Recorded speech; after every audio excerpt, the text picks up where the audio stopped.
नमस्ते, मैं हूं रविंद्र गौतम और आप देख रहे हैं ब्लंटली स्पीकिंग। और आज हम बात करने जा रहे हैं ईरान और इजराइल का जो युद्ध हो रहा है उसका हमारे भारतीय शेयर बाजार के ऊपर क्या असर पड़ेगा। क्योंकि हम अक्सर देखते हैं कि जब भी शेयर बाजार के ऊपर, चाहे हमारे देश में कोई घटना या दुर्घटना हो या कोई ग्लोबली घटना या दुर्घटना घटती है, तो उसका असर शेयर मार्केट में दिखाई देता है। वो पॉजिटिव भी हो सकता है और निगेटिव भी हो सकता है। और अभी हमारे देश में चुनाव भी चल रहे हैं, तो उसका भी एक इम्पैक्ट पॉजिटिव देखा जा रहा है।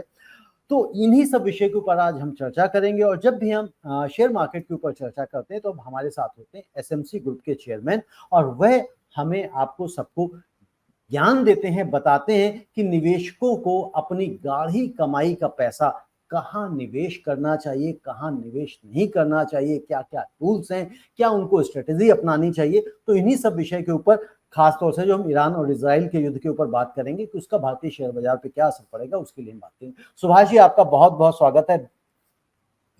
धन्यवाद रविंदर जी, मेरे सभी व्यूअर को बहुत बहुत नमस्कार। जी नमस्कार आपको भी। तो सुभाष जी, जो हम बात कर रहे हैं कि भाई, अभी हम लोग बात कर ही रहे थे कि भाई जो हमारे देश में चुनाव चल रहे हैं, तो उसका एक इम्पैक्ट शेयर बाजार को देखने को मिल रहा है और आगे भी मिलेगा। तो अभी लेकिन ये जो युद्ध की शुरुआत हुई है, इसको लेके आप किस तरह का हमारे मार्केट के ऊपर असर देखते हैं? देखो रविंदर जी, मोटे तौर पे यदि कोई रीजनल युद्ध होता है तो कोई ज़्यादा इम्पैक्ट नहीं पड़ता जब तक कि बहुत सारी कंट्रीज उसमें इन्वॉल्व नहीं हो जाए।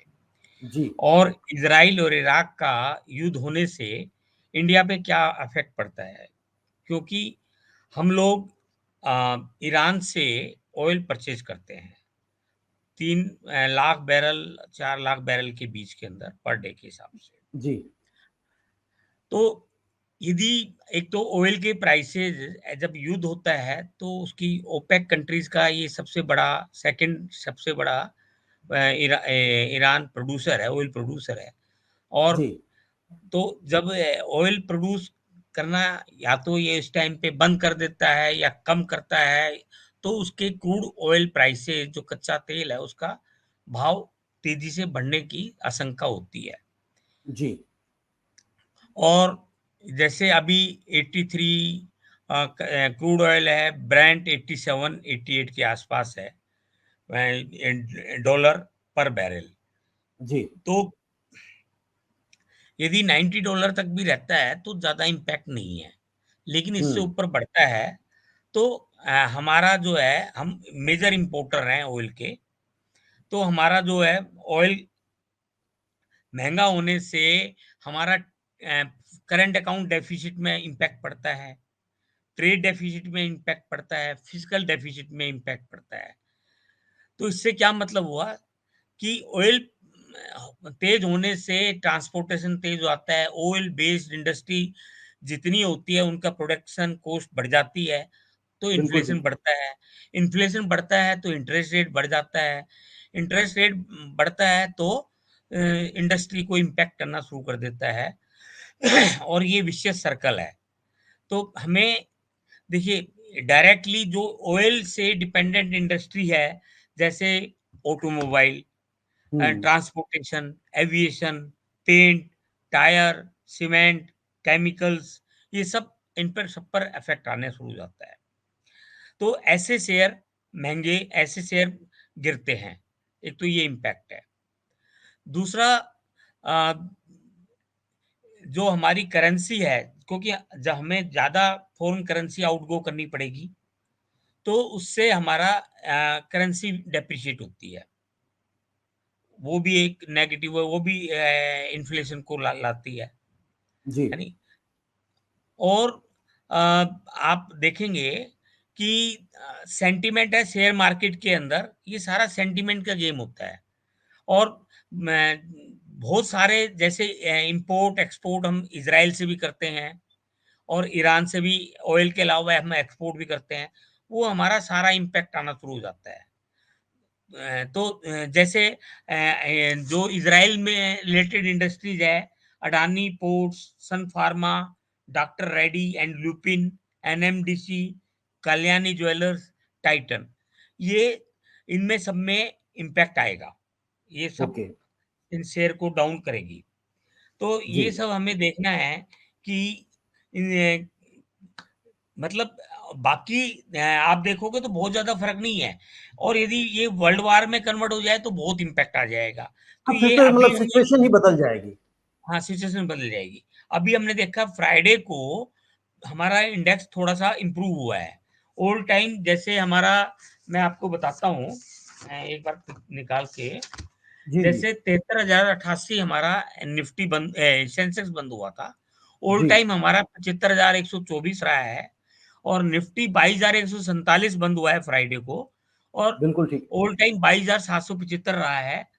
तो निफ्टी बैंक 47,574 बंद हुआ है, ऑल टाइम 49,067 रहा है, और mid cap small cap index 48,696 बंद हुआ है, ऑल टाइम 50,500 है। एफआई की सेलिंग लगातार बिक रही है, हो रही है, और डोमेस्टिक बाइंग चल रही है। तो ज़्यादा इम्पैक्ट अभी नहीं आया है मार्केट के अंदर, और ये डिग्री कितना फ़र्क पड़ेगा आने वाले टाइम में बताएगा। हालाँकि यूएस नहीं चाहता कि ये इज़राइल रिटेलिएट बहुत ज़्यादा करे, उसने करा भी है, और ये आप समझिए अ, उसने करा है इस्फान के अंदर जी, 1-2 मिसाइल छोड़ी है, तो ज़्यादा कोई नेगेटिव नहीं हुआ। एक सिंबॉलिक रिटेलिएट किया है। आगे यदि रिटेलिएट नहीं करता है, तो मार्केट में बहुत ज़्यादा इम्पैक्ट नहीं पड़ेगा। हालाँकि यदि बहुत ज़्यादा मार्केट नीचे आ जाता है, तो जो लॉन्ग टर्म स्ट्रेटजी प्लेयर हैं, उनके लिए बेटर है। और मुझे ओके, लगता है बहुत ज़्यादा मार्केट नीचे नहीं जाएगा, यदि वार आगे नहीं बढ़ती है तो। ओके। ये सारी तो अभी चीज़ें।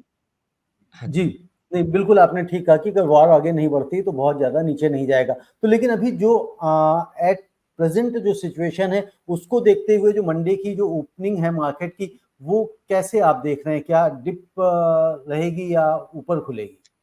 जैसे मैंने गैप डाउन बताया कि होगा, गैप अप रहेगा? निफ्टी 22,147 बंद हुआ है, जी, लेकिन गिफ्ट निफ्टी लेट तक चलता है, वहाँ जी, पे 50 पॉइंट बेटर था, ओके, है ना? तो इसका मतलब गिरने के चांसेस कम है, और ऐसी कोई ठीक, डेवलपमेंट नहीं हुई है संडे को, सैटरडे को, कि जी। कोई नेगेटिव डेवलपमेंट कोई भी नहीं है कि मार्केट मंडे को गिरे। मैं समझता हूँ इसके जी। आसपास या थोड़ा बेटर ही खुलना चाहिए मार्केट, इसके ये लग रहा आसपास है। या बेटर हाँ, खुलना चाहिए। हाँ तो जी। यानी कि जो भी इम्पैक्ट इसमें आना था वो एक तरह से कहें कि उस युद्ध के नज़रिए से इम्पैक्ट पीछे 1-2 दिन में आ चुका है।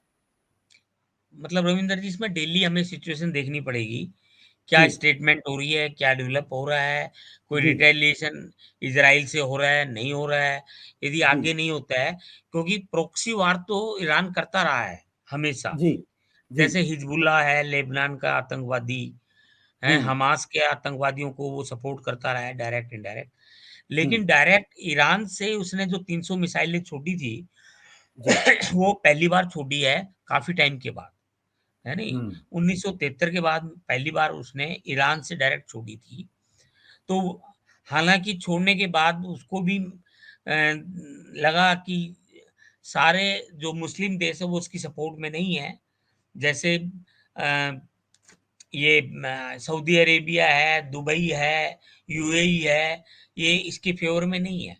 वो हुँ, इज़राइल को सपोर्ट कर रहे हैं। तो जी, वो एक अपना एक जो सीरिया के अंदर उसकी एम्बेसी पे जो अटैक हुआ था, वहाँ जो कमांडर मर गए थे, तो उसको रिटेलिएशन करना था, और उसकी बेइज़्ज़ती हो रही थी ईरान के अंदर कि इज़राइल ने आप पर अटैक कर दिया, आपके कॉन्सुलेट के ऊपर, और हैं, आपने और कुछ नहीं किया। कुछ नहीं कर रहे, तो उसको करना था, एक सिम्बॉलिक दिखाना था।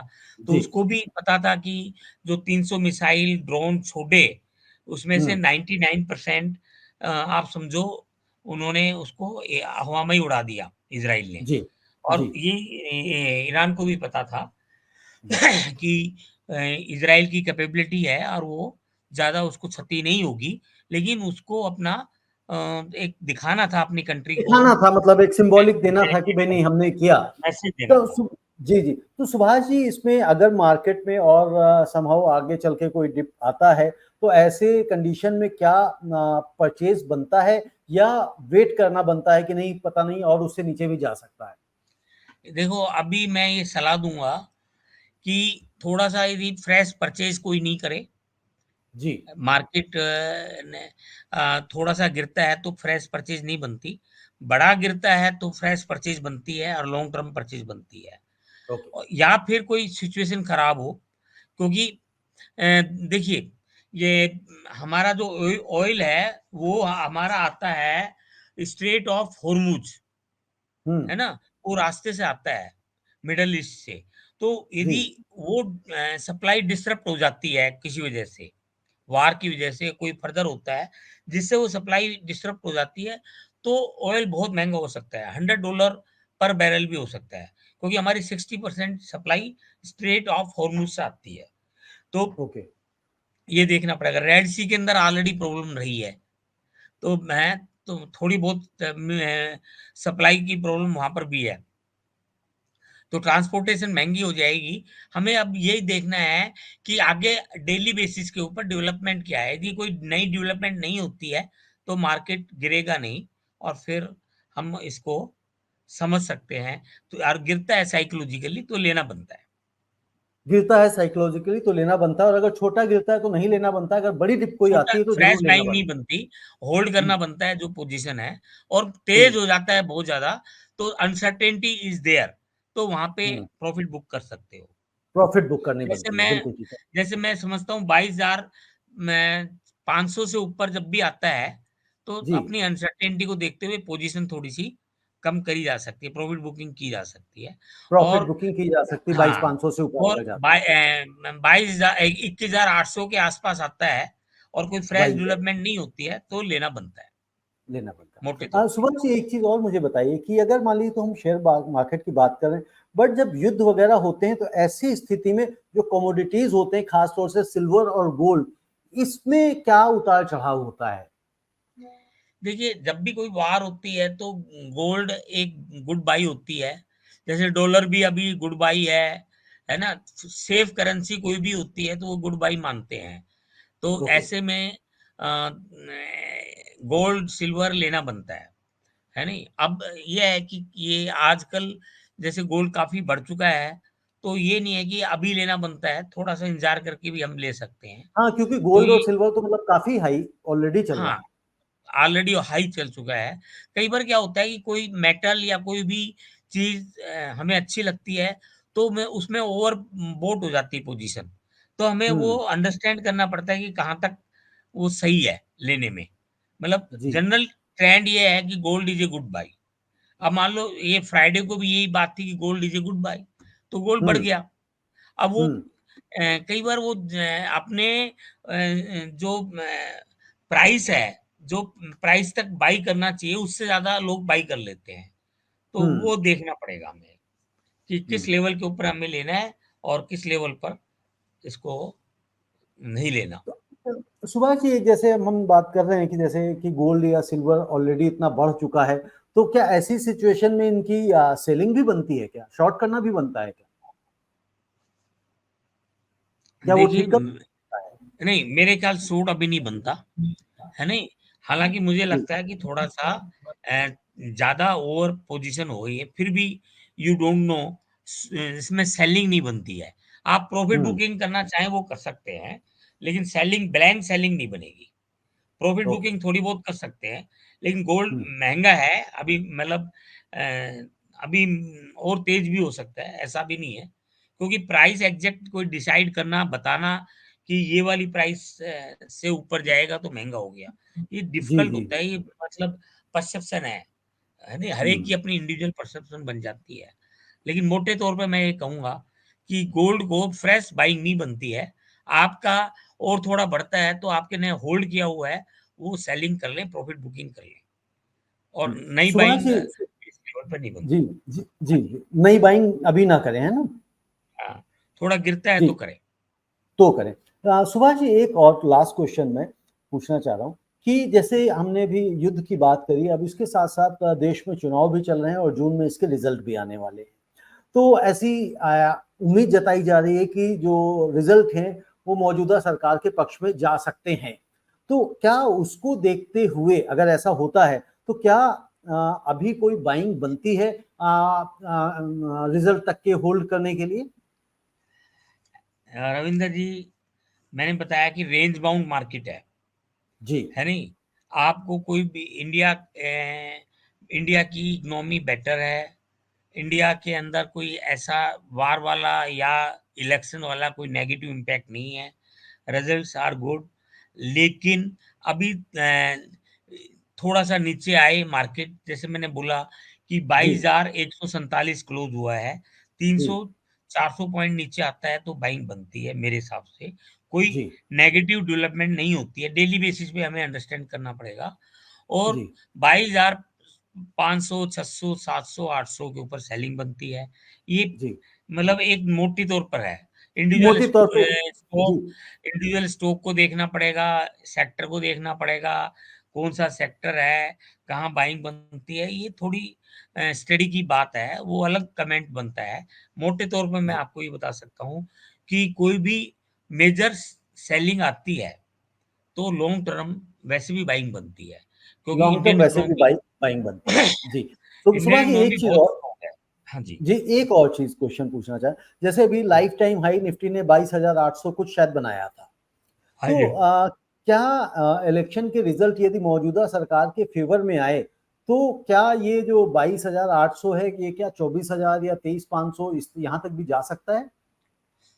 नहीं, मार्केट ने ये डिस्काउंट करके चल रहा है कि बीजेपी गवर्नमेंट आएगी, ये मान के ओके। चल रहा है। जी और अब क्वेश्चन ये है, मार्केट मान के चल रहा है कि 350 और पौने 400 के बीच में एनडीए की आनी चाहिए, ये जी नॉर्मल धारणा है। जी यदि 400 के पार आ जाती है तो और तेजी हो सकती है, और हम्म यदि 350 से नीचे आती है और गवर्नमेंट बनाती है बीजेपी, तो थोड़ी करेक्शन भी हो सकती है। और यदि हम्म हार जाती है तो बहुत हम्म बड़ी करेक्शन आ जाएगी, क्योंकि मार्केट फिर बहुत बिल्कुल बड़ी मान के करेक्शन चल आ रहा है सकती है। कि ये गवर्नमेंट आएगी। जी और यदि 350 पौने 400 आती है तो मार्केट में ज्यादा इम्पैक्ट नहीं रहेगा, ज्यादा ये इम्पैक्ट। मार्केट चलता रहेगा फंडामेंटल के हिसाब से। जी। धन्यवाद सुभाष जी, और मैं समझता हूँ कि दर्शकों को भी, जो निवेशक हैं, उनको ध्यान रखना है कि भाई जिस तरह से युद्ध चल रहा है उसको डेली बेसिस पे अपनी नजरें बनाए रखें, क्या डेवलपमेंट हो रही है। और सुभाष जी ने आपको सारे पॉइंट्स बता दिए हैं कि कब कहाँ कहाँ क्या क्या करना है, तो उसको देख के चलें। धन्यवाद सुभाष जी, आपका बहुत बहुत। धन्यवाद जी, सभी व्यूअर्स का भी धन्यवाद।